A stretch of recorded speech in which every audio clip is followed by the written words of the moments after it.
Hello students, good afternoon. आज हम पढ़ेंगे राजनीति विज्ञान के बारे में, जिसमें अपना टॉपिक है भारतीय संविधान और भारतीय संविधान की विशेषताएं हम पढ़ रहे हैं। तो भारतीय संविधान की विशेषताओं में आज हम पढ़ेंगे संसदीय शासन व्यवस्था, भारतीय संविधान की विशेषताएं। इसमें हम पढ़ेंगे संसदीय शासन व्यवस्था।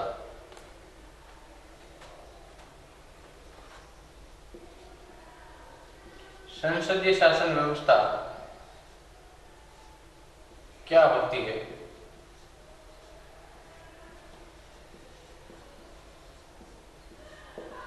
संसदीय शासन व्यवस्था जिसमें जो सरकार होती है, या हम कह सकते हैं कि मंत्री परिषद होती है, वो विधायिका के प्रति जिम्मेदार रहती है, या हम ये कह सकते हैं कि मंत्री परिषद लोकसभा के प्रति या सरकार है वो संसद के प्रति जिम्मेदार रहती है।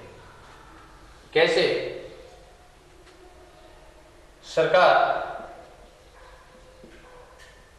इनकी सरकार है वो मंत्री और प्रधानमंत्री का जो मंत्री परिषद है वो किसके प्रति रहती है जिम्मेदार? विधायिका के प्रति, या हम कह सकते हैं लोकसभा के प्रति जिम्मेदार रहती है। मंत्री परिषद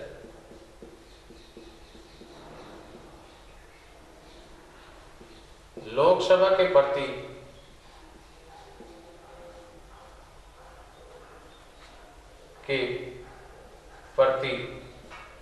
उत्तरदायी रहती है, उत्तरदायी रहती है।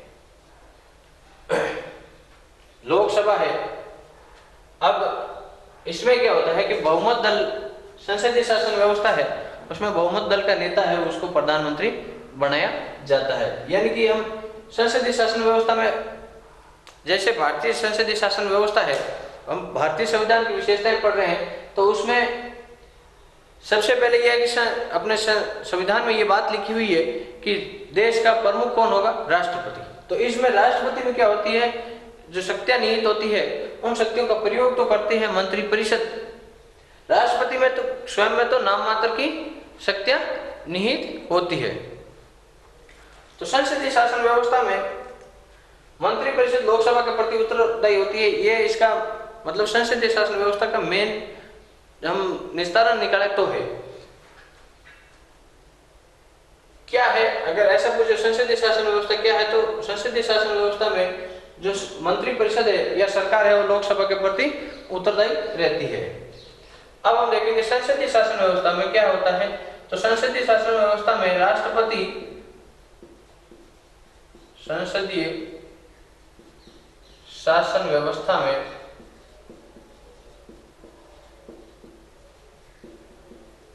राष्ट्रपति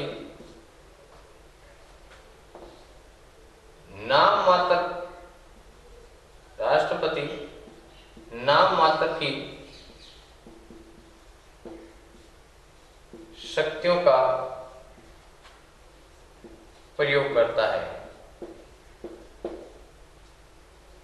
या उसमें, जबकि संविधान में क्या लिखा गया है कि देश का प्रथम नागरिक, सर्वोच्च व्यक्ति कौन होगा? राष्ट्रपति। लेकिन राष्ट्रपति के पास शक्तियां कैसी होगी? नाम मात्र की। हमारे जो संसदीय शासन व्यवस्था है वो ब्रिटेन की संसदीय शासन व्यवस्था से ली गई। तो ब्रिटेन में भी राष्ट्रपति, महारानी क्या है? नाम मात्र की शासना प्रमुख है। इनकी उनके शासन की सभी शक्तियों का इस्तेमाल कौन करते हैं? मंत्री परिषद एवं प्रधानमंत्री। शासन की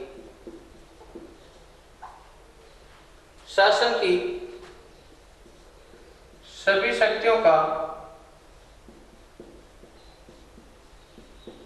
शक्तियों का वास्तविक प्रयोग मंत्रिपरिषद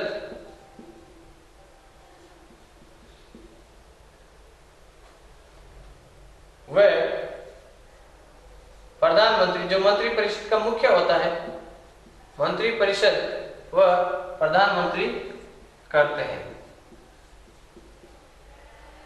संसदीय शासन व्यवस्था में क्या होता है, प्रधानमंत्री को हम चुनते नहीं है, राष्ट्रपति को हम चुनते नहीं है, हमारे द्वारा चुने गए यानी वैश्विक मताधिकार के आधार पर चुने गए व्यक्ति यानी कि प्रतिनिधि, जनता के प्रतिनिधियों द्वारा चुने गए व्यक्ति होते हैं, यानी कि अप्रत्यक्ष रूप से जनता द्वारा चुने गए व्यक्ति। यानी कौन होता है, राष्ट्रपति।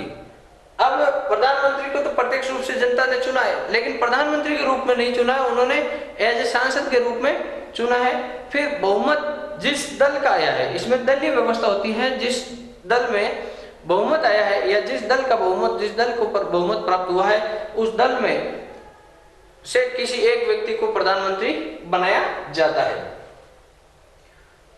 शासन की शक्तियों का वास्तविक प्रयोग मंत्रिपरिषद और प्रधानमंत्री द्वारा किया जाता है। राष्ट्रपति का पद है वो गरिमा और प्रतिष्ठा का पद होता है।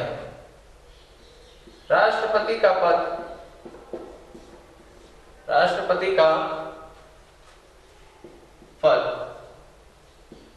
गरिमा व प्रतिष्ठा का होता है। वैसे तो जो संविधान में जो शक्तियां सबसे ज्यादा दी गई है वो राष्ट्रपति को दी गई है, लेकिन उसका प्रयोग है वो वास्तविक रूप से कौन करते हैं, मंत्रिपरिषद या प्रधानमंत्री द्वारा किया जाता है। अब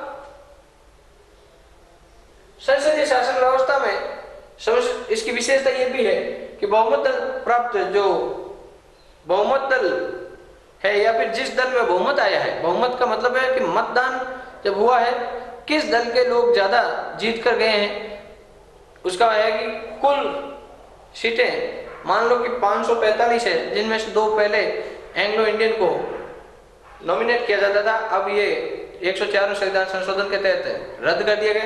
545/2 + 1 जिसके पास आई है वो विजयी होगा, यानी उस दल की सरकार बनाई जा सकती है। और गठबंधन सरकार भी बनती है, लेकिन उसमें जिस व्यक्ति का जो सबसे ज्यादा योगदान होता है या जिस व्यक्ति को वो लोग अपना मुखिया चुनना चाहते हैं, वो व्यक्ति क्या बनता है, प्रधानमंत्री बनता है। प्रधानमंत्री किसको बनाया जाना है, अब ये उस बहुमत दल के नेता को राष्ट्रपति द्वारा, बहुमत दल के नेता को राष्ट्रपति द्वारा क्या चुना जाता है, प्रधानमंत्री चुना जाता है। तो संसदीय शासन व्यवस्था में बहुमत दल का नेता क्या होता है, बहुमत दल का नेता प्रधानमंत्री होता है, मतलब राष्ट्रपति द्वारा प्रधानमंत्री उसे बनाया जाता है।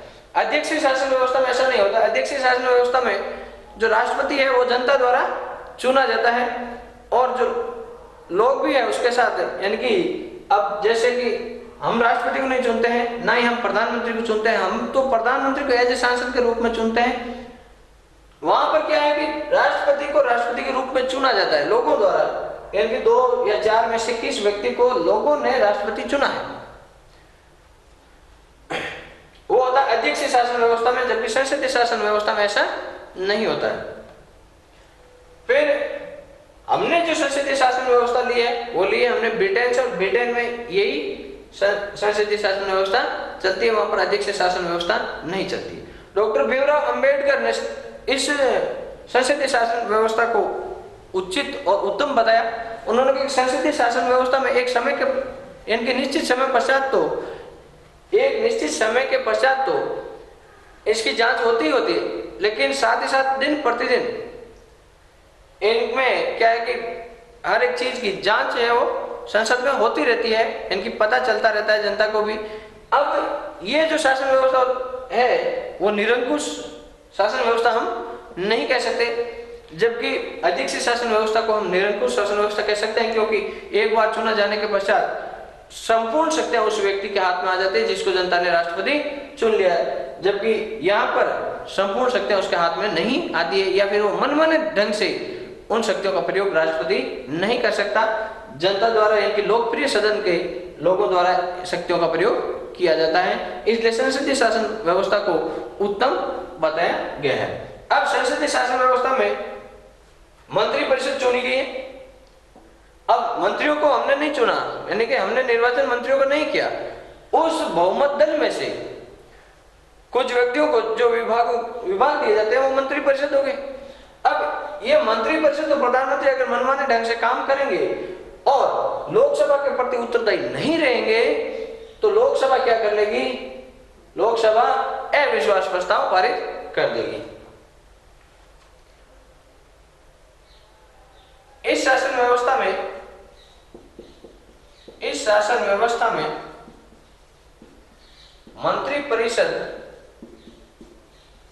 मंत्री परिषद सामूहिक रूप से, इस वर्ड का विशेष ध्यान रखना, सामूहिक रूप से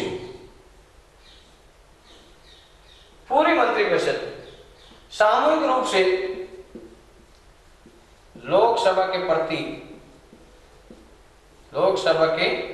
प्रति उत्तरदायी रहती है,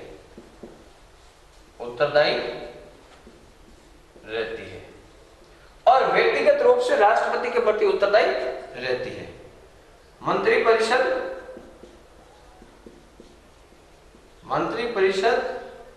व्यक्तिगत रूप से राष्ट्रपति के प्रति उत्तरदायी रहती है।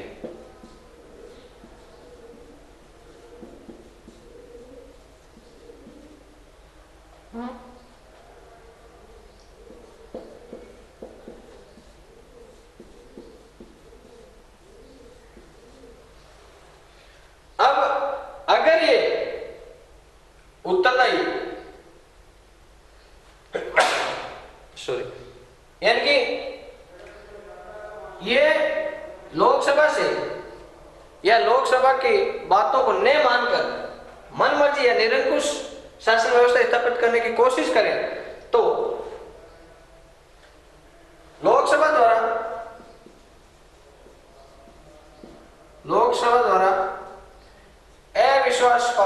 अविश्वास प्रस्ताव,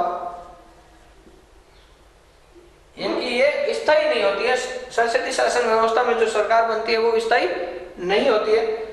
लोकसभा द्वारा अविश्वास प्रस्ताव पारित कर उसे समय से पूर्व यानी कि पहले गिराया जा सकता है, या हम कह सकते हैं कि भंग किया जा सकता है। समय से पहले सरकार को भंग किया जा सकता है,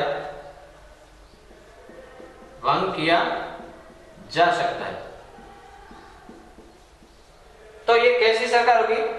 ये अस्थायी सरकार होगी।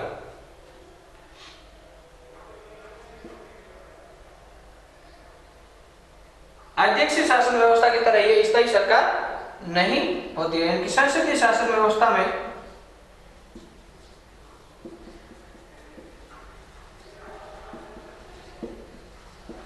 सरकार स्थायी नहीं होती है,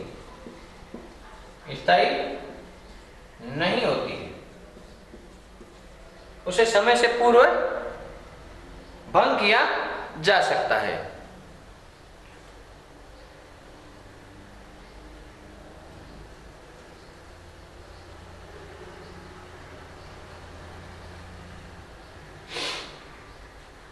अब भारत में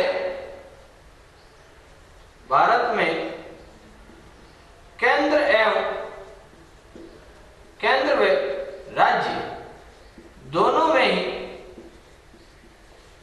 संसदीय शासन व्यवस्था,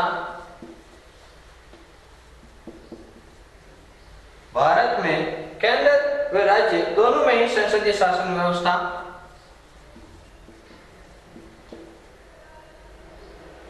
प्रचलित या हम कह सकते हैं लागू है।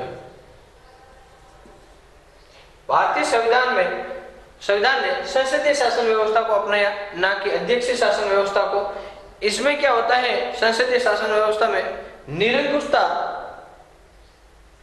या एक बार एक व्यक्ति चुन जाने के पश्चात उसे उसके कार्यकाल तक हटाया नहीं जा सकता, ऐसा कोई सिस्टम नहीं। हाँ, ये बात है कि भारत में हम कह सकते हैं कि लोकतंत्रात्मक शासन व्यवस्था है, इसके बावजूद भी जनता है वो उसे हटा नहीं सकती। एक बार चुनने के पश्चात ऐसा अभी तक नहीं हुआ कि जनता ने उसे हटा दिया, जबकि ऐसा प्रत्यक्ष लोकतंत्र है वो स्विट्जरलैंड में ही पाया जाता है, वो भी 5 प्रांतों में, अन्य जगह पर नहीं है। परंतु जो सरकार बनी हुई होती है उसे विपक्ष द्वारा अविश्वास प्रस्ताव लाकर उसे गिराया जा सकता है। जब वो सरकार ज्यादा निरंकुश हो जाए तो अन्य दल है या फिर जो लोकसभा के सदस्य है वो विपक्ष में मिलकर उस मंत्रिपरिषद या सरकार को गिरा सकते हैं। इसमें राष्ट्रपति है वो संवैधानिक प्रमुख होता है, परंतु उसके पास जो शक्तियां होती है वो शक्तियां वास्तविक रूप से उनका वो प्रयोग नहीं करता है, वास्तविक रूप से उन शक्तियों का प्रयोग करता है प्रधानमंत्री एवं मंत्रिपरिषद। तो इस प्रकार हमारा संसदीय शासन व्यवस्था टॉपिक है ये खत्म होता है। नेक्स्ट वीडियो में पढ़ेंगे मौलिक कर्तव्य एवं अधिकार।